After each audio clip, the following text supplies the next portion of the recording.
बंशीधरं दोत्रधरं नमामि मनोहरं मोहहरं च कृष्णं मालाधरं धर्मधुरं धरं च पार्थस्य सारथ्यकरं च देवम् कर्तव्यदीक्षां च समत्वशिक्षां ज्ञानस्य भीक्षां शरणागतिं च ददाति गीता करुणाद्रभूता ददाति गीता करुणाद्रभूता कृष्णेन गीता जगतो हिताय कृष्णेन गीता जगतो हिताय। हरिओम। जय श्री कृष्ण। आइए श्रीमद् भगवद गीता जी का चिंतन करें। अध्याय 11वां श्लोक 26 और 27 दोनों आज साथ में लेंगे। अमी च त्वां धृतराष्ट्रस्य पुत्राः सर्वे सहैवावनिपालसङ्घैः भीष्मो द्रोणः सूतपुत्रस्तथासौ सहास्मदीयैरपयोधमुख्यैः वक्त्राणि ते त्वरमाणा विशन्ति द्रंष्टाकरालानि भयानकानि केचिद्विलग्ना दशनन्तरेषु सन्दृश्यन्ते चूर्णितैरुत्तमाङ्गैः अमी च त्वां धृतराष्ट्रस्य पुत्राः सर्वे सहैवावनिपालसङ्घैः भीष्मो द्रोणः सूतपुत्रस्तथासौ सहास्मदीयैरपि योधमुख्यैः वक्त्राणि ते त्वरमाणा विशन्ति द्रंष्ट्राकरालानि भयानकानि केचिद्विलग्ना दशनन्तरेषु सन्दृश्यन्ते चूर्णितैरुत्तमाङ्गैः अस्मदीयैः अपने पक्ष के योध मुख्यैः माने मुख्य योद्धाओं सह भीष्म द्रोणः तथा असौ योद्धाओं के साथ भीष्म द्रोणाचार्य और असौ माने वह सूतपुत्र अपि त्वां वह कर्ण भी आप में प्रवेश कर रहा है च अवनिपाल संगहि से और राजाओं के समूह के साथ धृतराष्ट्र से अमी धृतराष्ट्र के अमी एव सर्वे पुत्र सारे पुत्र दंष्ट्रा करालानी आपकी विकराल जो दांत हैं विडजम तीठ हैं दांत हैं दाढ़ है उस विकराल भयानकानि वक्त्राणि भयंकर मुख में एकदम तीव्र वेग से प्रवेश कर रहे हैं केचिद चूर्णितैः उत्तमांगैः दशनांतरेषु वेगनाः सन्दृश्यन्ते और कई उसमें से तो चूर्ण हुए मस्तक सहित और कई दांतों के बीच में फंसे हुए दिखाई दे रहे हैं माने सब भगवान के काल कवलित हो रहे हैं है ना। तो भगवान में भगवान काल के काल हैं उसमें ग्रसित होना ये तो सामान्य बात है। कभी कभी सबको ग्रसित तो होना ही पड़ेगा एक दिन है ना। अब कहते हैं आपके पक्ष के मुख्य योद्धा के साथ भीष्म द्रोणाचार्य और वह कर्ण आप में प्रविष्ट हो रहा है और सब प्रविष्ट हो रहे हैं राजाओं के समूह धृतराष्ट्र के वे सारे पुत्र आपकी विकराल भयंकर तीक्ष्ण दाढ़ों के अंदर भयंकर मुख में कई वेग से प्रविष्ट हो रहे हैं। तो इसमें चूर्ण हुए उत्तमांग ही माने मस्तक सहित आपके दांतों के बीच में फंसे हुए दिखाई दे रहे हैं। भीष्मो द्रोणः सूतपुत्रस्तथासौ सहास्मदीयैरपि योधमुख्यैः हमारे पक्ष के धृष्टद्युम्न विराट द्रुपद आदि जो मुख्य योद्धा हैं वो सारे धर्म के पक्ष में है और केवल अपना कर्तव्य समझकर युद्ध करने के लिए आए हैं। और हमारे जो सेनापतियों के साथ पितामह भीष्म द्रोण आचार्य और प्रसिद्ध सूत्र पुत्र कर्ण आप में प्रविष्ट हो रहे हैं। यहाँ भीष्म द्रोण कर्ण इनके नाम लेने का तात्पर्य यही है कि ये तीनों अपने कर्तव्य के पालन करने के लिए युद्ध में आए थे। क्योंकि कर्ण को भी दुर्योधन मित्र था उसका, इसलिए आना पड़ा। धृतराष्ट्र जी ने भी उनका सब खाया था, इसलिए वो भी आए। और द्रोणाचार्य जिन्होंने वो भी विद्या सिखाई, लेकिन थे तो इनके गुरु दोनों के, लेकिन राज तो इनका था, इसलिए उनको भी आना पड़ा। तो भीष्म जी की प्रतिज्ञा दुनिया में प्रसिद्ध है। उन्होंने पिताजी की प्रसन्नता के लिए लग्न शादी न करने की प्रतिज्ञा की थी और आबाल ब्रह्मचारी रहे। तो यह प्रतिज्ञा के ऊपर वह इतने दृढ़ रहे कि उनके गुरु परशुराम जी के साथ भी युद्ध किया, परंतु अपनी प्रतिज्ञा नहीं तोड़ी। भगवान श्री कृष्ण ने पहले हाथ में शस्त्र ग्रहण न करने की प्रतिज्ञा की थी, परंतु जब भीष्म जी ने भगवान के विरुद्ध प्रतिज्ञा की कि आज जो हरि न शस्त्र गहाऊं तो लाजऊं गंगा जननी शांतनु सुतन कहाऊं। मैं भगवान के हाथ में शस्त्र लेवा कर ही बैठूंगा, लड़वा कर ही हाथ में। आजु जो हरि न शस्त्र गहाऊं तो लाजऊं गंगा जननी को शांतनु सुतन कहाऊं। लिवा के रहूंगा मैं। तो भगवान ने अपनी प्रतिज्ञा छोड़कर एक बार चाबुक और दूसरी बार चक्र लेकर भीष्म जी की सामने, भीष्म पितामह के सामने दौड़ना पड़ा। तो यह भीष्म की प्रतिज्ञा का रक्षण हो गया और भगवान की प्रतिज्ञा टूट गई। माने भगवान अपने भक्त की लाज रखने के लिए अपनी प्रतिज्ञा तोड़ देते हैं। द्रोणाचार्य दुर्योधन का अन्न खाकर आश्रित थे, इसलिए उन्होंने युद्ध करना अपना कर्तव्य समझा और युद्ध में जुड़ गए। अंत में देवताओं की बात सुनकर युद्ध में अपने ब्राह्मोचित धर्म को समझकर युद्ध से उपरत हो गए, चले गए युद्ध से। द्रोणाचार्य में इतनी निष्पक्षता थी कि गुरु भक्त और विद्या में तत्पर अर्जुन को ब्रह्मास्त्र छुड़वाने के लिए, उनका उपसंहार करवाने के लिए, माने वापिस लेने के लिए ये दोनों विद्या उन्होंने सिखा दी थी। परंतु अपने पुत्र अश्वत्थामा को केवल ब्रह्मास्त्र छोड़ने का सिखाया था, उपसंहार का नहीं सिखाया था, वापिस लेने का नहीं सिखाया था। और कर्ण दुर्योधन के साथ मित्रता थी और मित्रता रूपी कर्तव्य को निभाने के लिए वो युद्ध में आया। भगवान श्री कृष्ण के द्वारा कर्ण तू कुंती का पुत्र है ऐसा कहने के बाद भी दुर्योधन में के पक्ष में ही कर्ण रहे। तो भगवान ने कहा कि इस बात आप धर्मराज युधिष्ठिर को नहीं कहना, क्योंकि उनको यदि पता लग गया तो वह मुझे बड़े समझ लेंगे और राज्य मुझे दे देंगे और मैं राज्य दुर्योधन को दे दूंगा। इससे पांडवों सदा के लिए फिर दुखी रहेंगे। तो कर्ण बड़े दृढ़ प्रतिज्ञ थे। उन्होंने, वो भी अद्भुत दानवीर थे। इंद्र के मांगने से उन्होंने अपने नैसर्गिक जन्मजात कुंडल और कवच उतार दिए थे। माता कुंती के द्वारा मांगने के बाद 5 पुत्रों को जीवित रहने का वरदान भी दे दिया था। तो उसमें उन्होंने कहा कि माँ हूँ मैं युधिष्ठिर, भीष्म, नकुल और सहदेव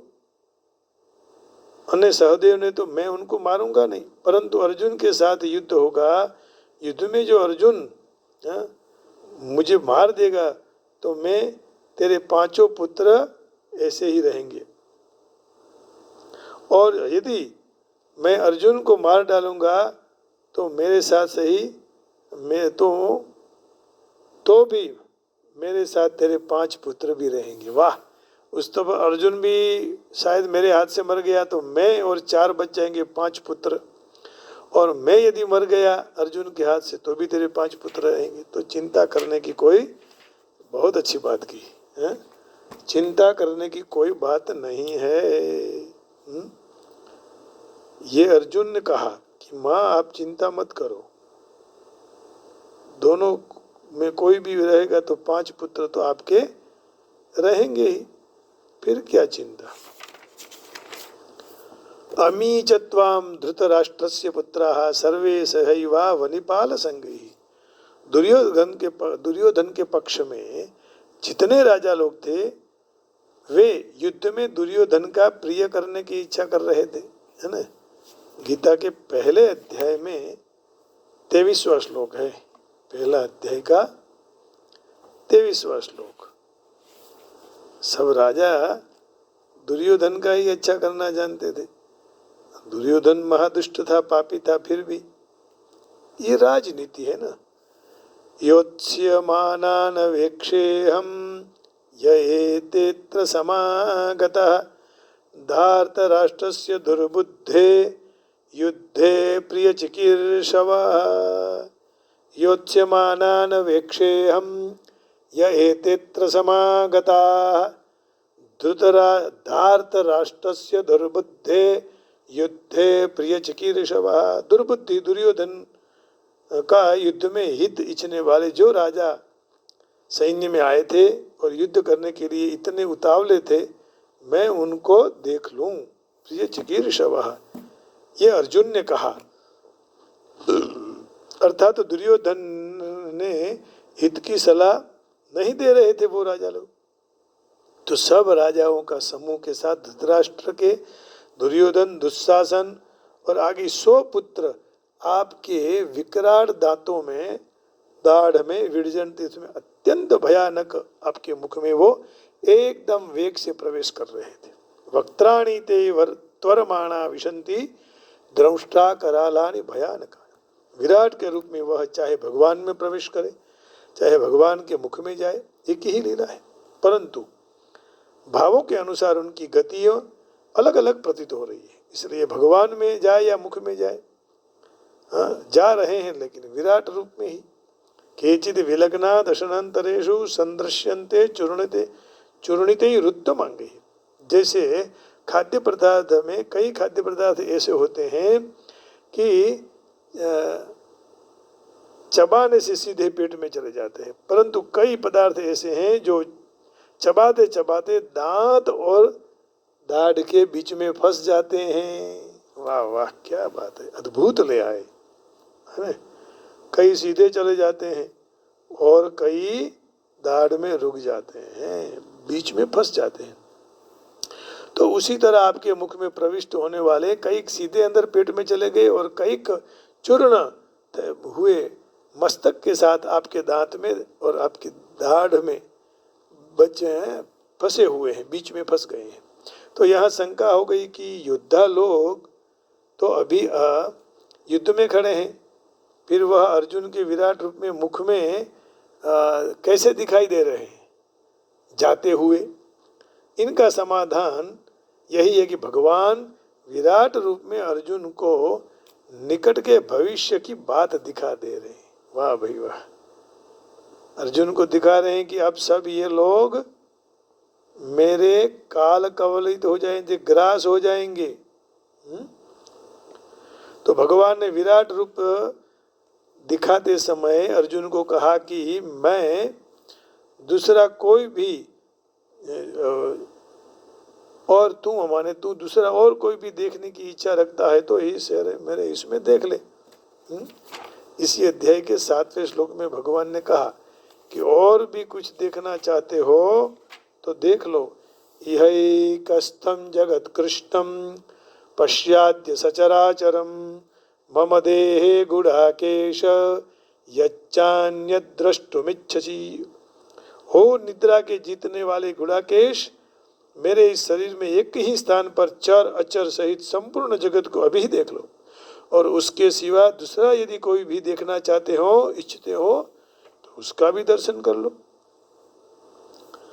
तो अर्जुन के मन में जो संदेह था, यह युद्ध में हमारी जीत होगी, और कौरव के लिए संदेह दूर करने के लिए भगवान ने अर्जुन को निकट के भविष्य का दर्शन करा दिया, और युद्ध में तुम्हारी ही जीत होगी। आगे अर्जुन के द्वारा जब प्रश्न करने पर भगवान ने यही बात कहेंगे। तो दूसरे अध्याय के 6वें श्लोक में भगवान ने ये भी कहा कि तुम्हारी जीत होगी, तुम जीत जाओगे, क्योंकि ये सब काल कवलित हो जाएंगे। सब चले जाएंगे यहाँ से, मुझ में विलीन हो जाएंगे। न चैतद्विदमः कतरन्नो गरीयो यद्वा जयेम यदि वा नो जयेयुः यानेव हत्वा न जिजीविषामः ते वस्थिताः प्रमुखे धार्तराष्ट्राः। है ना, दूसरे अध्याय का 6वां श्लोक। हम भी ये नहीं जानते हैं कि हमारे लिए युद्ध करना या नहीं करना, दोनों में कौन श्रेष्ठ है। या तो हम जीतेंगे या नहीं जीतेंगे, हाँ, वे लोग हमको जीत लेंगे या उनको हम लोग हनकर, लेकिन उन लोगों को हम मार कर जीना नहीं चाहते। तो धृतराष्ट्र संबंधी हमारे सामने युद्ध के लिए खड़ा है। अब भगवान क्या करें। देखो, अर्जुन मारकर भी युद्ध लेना नहीं चाहता है। तो યુદ્ધમાં તમારી જીત થશે આગળના અર્જુનના દ્વારા પ્રશ્ન દ્વારા કરવાથી પણ ભગવાનને આ વાત કહી છે। अब 11वें इसी अध्याय के 32 से श्री भगवान उवाच कालोऽस्मि लोक क्षयकृत प्रवृद्धो लोकान् समाहर्तुमिह प्रवृत्तः ऋते पित्वां न भविष्यन्ति सर्वे ये स्थिता प्रत्यनिकेषु योद्धा। तो संपूर्ण लोगों को संहार करने वाले बढ़े गए महाकाल, बढ़ गया जो है वह महाकाल मैं हूँ। अभी मैं सारे लोगों को संहार करने के लिए यहाँ आया हूँ। और तेरे प्रतिपक्षियों को, सेना में जो योद्धा हैं खड़े हुए हैं, उन सब को युद्ध करने बिना करने वह रहने वाले नहीं है, युद्ध जरूर करेंगे वो। तो वो सब काल कवलित हो जाएंगे, उसका जवाब दे दिया। यहाँ अर्जुन भगवान के विराट रूप में बैठे हुए भविष्य को देख रहे हैं। कालातीत होने से भगवान में भूत, भविष्य, वर्तमान तीनों काल है। इस 7वें अध्याय के 26वें श्लोक में भगवान ने कह दिया कि भूत भी मैं हूँ, वर्तमान भी मैं हूँ, भविष्य भी मैं ही हूँ, सब कुछ मैं ही हूँ। तो यहाँ उन्होंने कहा 26वें श्लोक में भगवान ने, वेदाहं समतीतानि वर्तमानानि चार्जुन भविष्याणि च भूतानि माम तु वेद न कश्चन। हे अर्जुन, जो प्राणी पूर्व हो गए हैं, वर्तमान में अभी हैं, भविष्य में होने वाले हैं, तो उन प्राणियों तो मैं जानता हूँ प्राणियों को, परंतु मुझे कोई भी भक्ति रहित वाला जान नहीं सकता। यदि मेरी भक्ति कर लेता है तो मुझे जान लेता है। तो यहाँ इन्होंने कहा कि इस तरह से सारे मेरी दाढ़ में प्रवेश कर रहे हैं, माने विडजम तीर्थ में। जो अपना कर्तव्य समझकर धर्म की दृष्टि से युद्ध में आए थे, वे परमात्मा की प्राप्ति के इच्छा वाले थे। और ऐसे पुरुषों को विराट रूप में नदियों के दृष्टांत से प्रवेश कराने का वर्णन अर्जुन अग्रिम श्लोक में कर रहा है। यथा नदीनां बहवोऽम्बुवेगा समुद्रमेव विमुखा द्रवन्ति तथा तवामि नरलोकवीरा विशन्ति वक्त्राण्यभिविज्वलन्ति यथा नदीनां बहवोऽम्बुवेगाः समुद्रमेवा विमुखा द्रवन्ति तथा तवामि नरलोकवीरा विशन्ति वक्त्राण्यभिविज्वलन्ति। इसकी चर्चा कल करेंगे, समय मिला तो। कल तो शनिवार है, सैटरडे है, लेकिन फिर भी समय मिल गया तो जरूर करेंगे। तो यहाँ ये दोनों की हम चर्चा कर लेंगे कि हे देवाधिदेव, हे विश्व के आधार, आप हमारे पर अनुग्रह करो। मैं इस तरह आपके प्रलयाग्नि में मुखों को और विकराल दांतों को, दाढ़ को देखकर संतुलन नहीं रख सकता हूँ। चारों तरफ से मैं असमंजस में हूँ। यहाँ शब्द लिखा है मुझाई गयो, जो कोई रास्ता नहीं सूझता है। धृतराष्ट्र के सारे पुत्र और उसके सहायक सब राजा सहित भीष्म, द्रोण, कर्ण और हमारे सब मुख्य योद्धा भी आपके विकराल मुख में प्रवेश कर रहे हैं। उनके कई कई मस्तकों तो मैं आपके दांतों के बीच में चूर्ण होते हुए देख रहा हूँ। पूर्व के श्लोक में भगवान ने अर्जुन ने જોવામાં રસ પડે એવી વસ્તુઓ દર્શાવવાનું વચન આપેલું। अच्छा, भगवान ने वचन दिया था कि आपको रस पड़ेगा, तो अर्जुन अब जो देख रहे हैं, विपक्ष के आगेवान भीष्म पितामह जी, आचार्य द्रोण जी, कर्ण जी और धृतराष्ट्र के सब पुत्र और उनके सैनिक और खुद अर्जुन के सैनिक, सब का नाश हो रहा है। तो ऐसा सूचन है कि कुरुक्षेत्र में एकत्रित हुए प्रायः सब सैनिकों के मृत्यु के बाद अर्जुन विजयी होगा। और यहाँ ऐसा भी उल्लेख हुआ कि अजेय गिने जाते भीष्म पितामह ध्वस्त हो जाएंगे। कर्ण की भी यही स्थिति होगी। तो विपक्ष के भीष्म जैसे महान योद्धा नष्ट तसे ऐसा भी नहीं, परंतु अर्जुन के पक्ष के कई महान योद्धा भी नष्ट होंगे। केवल भीष्म पितामह नष्ट होंगे ऐसा नहीं, अर्जुन में के भी नष्ट हो जाएंगे। तो ये तो है, ये युद्ध में जैसे अभी रशिया और यूक्रेन का युद्ध हो रहा है, तो आमने सामने दोनों को नुकसान होता है। 10 साल पीछे चले जाएंगे। युद्ध ठीक नहीं है। बुद्ध होना जरूरी है, शुद्ध होना जरूरी है, लेकिन युद्ध नहीं करना चाहिए। स्वामी विवेकानंद जी भी ने कहा है, स्वामी रामकृष्ण परमहंस भी कह गए, और कई शास्त्रों में कहा कि युद्ध कोई रास्ता नहीं, बीच में बातचीत करना ही सर्वोपरि रास्ता है। इसी से तो आदमी युद्ध से बच जाता है। अब देखिए भगवान जो अर्थ कर रहे थे, तो उसका हम इंग्लिश ट्रांसलेशन देखेंगे।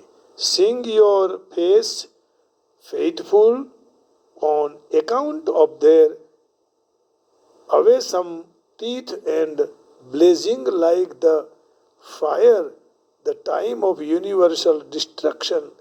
I am utterly bewildered and find no peace. Therefore have a mercy on me, O Lord of celestial, O abode of the universe. ये अर्थ कहा कि प्रसीद देवेश जगन निवास।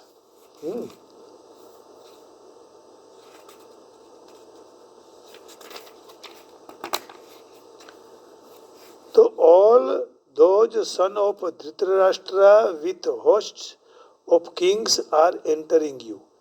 भीष्म पितामह जी, आचार्य वर द्रोण जी और yonder Karna, with the principal various on our side as well, are rushing headlong into your fearful mouths, looking all the more tribal on account of the dear dead teeth. Dear dead. Some are seen stuck up in the gaps between your teeth with their hands crushed. माने सब का चूर्ण हो रहा है, ऐसा कहा है ना। चूर्ण माने भुक्का हो रहा है, क्रश हो रहे हैं, क्रश। तो अब देखिए इसमें क्या अर्थ कहा है।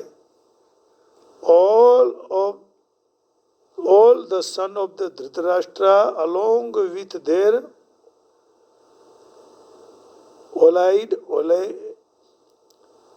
allied kings and Bhishma Pitamaha, Dronacharya, Karna and our chief shoulders also are rushing into your fearful mouths, and some I see trapped with hands, some's head between your teeth. तो सब teeth के बीच में जा रहे हैं, भस्मीभूत हो रहे हैं, और होना ही है, क्योंकि भगवान ही एक दिन सबको काल कवलित कर लेते हैं। तो मीरा जी भगवान के शरणागत हो गई और मीरा जी ने पाँव में घुंघरू बांधे। पग घुंघरू बांधे मीरा नाची रे, पग घुंघरू बांध मीरा नाची रे, पग घुंघरू बांध मीरा नाची रे। मैं तो मेरे नारायण की आप ही हो गई दासी रे, पग घुंघरू बांध मीरा नाची रे, पग घुंघरू बांध मीरा नाची रे। लोग कहे मीरा भई बावरी, लोग कहे मीरा भई बावरी, न्यात कहे कुड़ नाशी रे, पग घुंघरू बांध मीरा नाची, पग घुंघरू बांध मीरा नाची रे। विष का प्याला राणा ने भेजिया, पिबत मीरा हंसी रे, हंसने लगी। पिबत मीरा हंसी रे, पग घुंघरू बांधे मीरा नाची।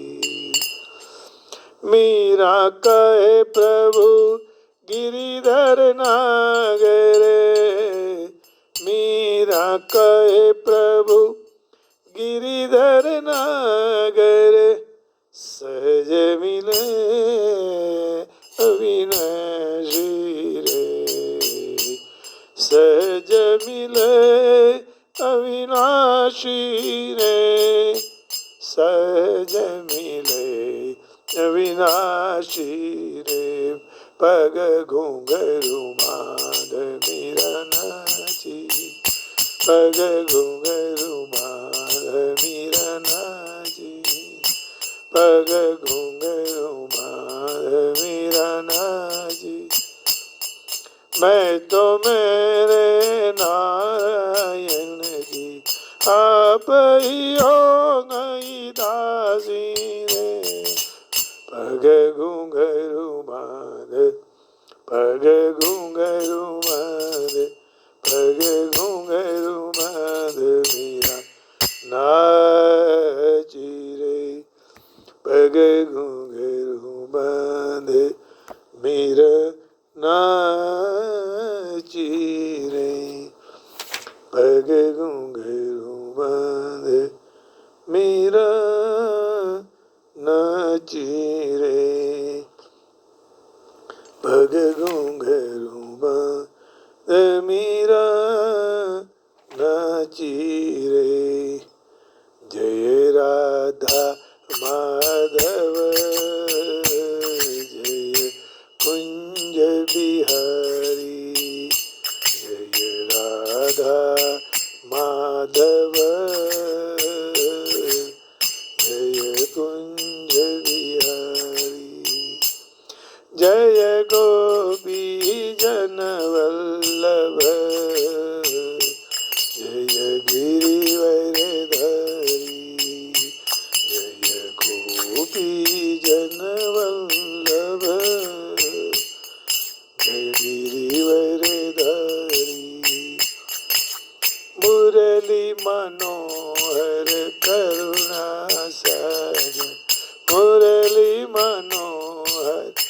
करुणा सत, जय गोवर्धन धारी,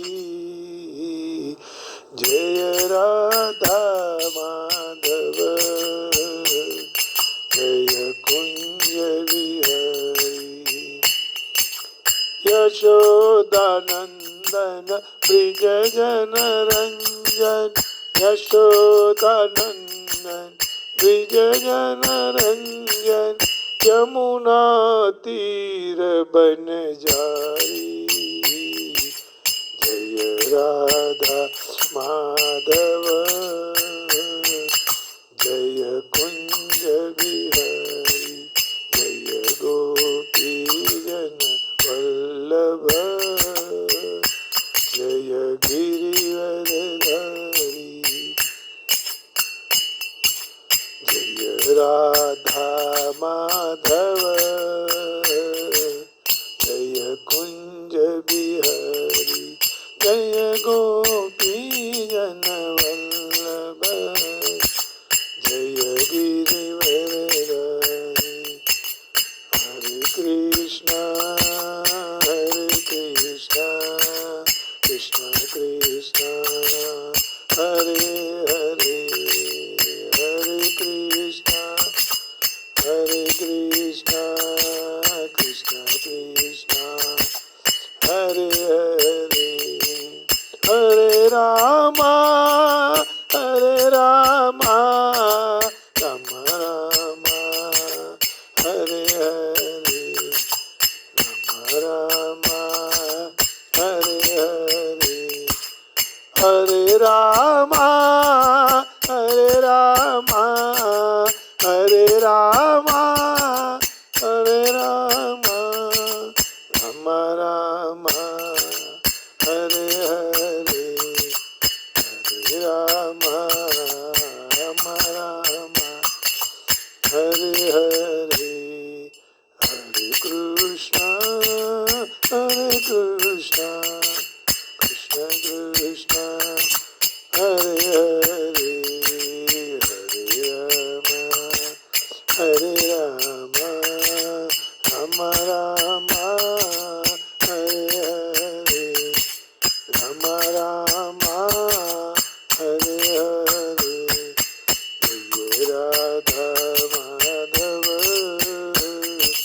जय कुंज बिहारी, जय गोपी जन वल्लभ, जय गिरिवरधारी। बोलिए राधावर कृष्ण चंद्र भगवान की जय, श्री बालकृष्ण लाल की जय, श्री वेंकटेश्वर भगवान की जय, उमापति महादेव की जय, बालकृष्ण लाल की जय, संकटमोचन हनुमान जी महाराज की जय, गणपति महाराज की जय, अम्बे मात। आप सबके हृदय में बैठे हुए राधा माधव कुंज बिहारी गोपी जन वल्लभ, गिरवरधारी मुरली मनोहर करुणा सागर, यशोदा नंदन ब्रिजजन रंजन, यमुना तीर बनचारी, इनको प्रणाम करके वाणी को विराम देता हूँ। जय श्री कृष्ण, राधे राधे, हरिओम, जय योगेश्वर, ओम नमः शिवाय, जय गायत्री, ओम नमो नारायणाय, जय वेंकटेशा गोविंदा, जय श्री राम, जय श्री राम, हरिओम हरिओम। बरसाने वाली की जय, बरसाने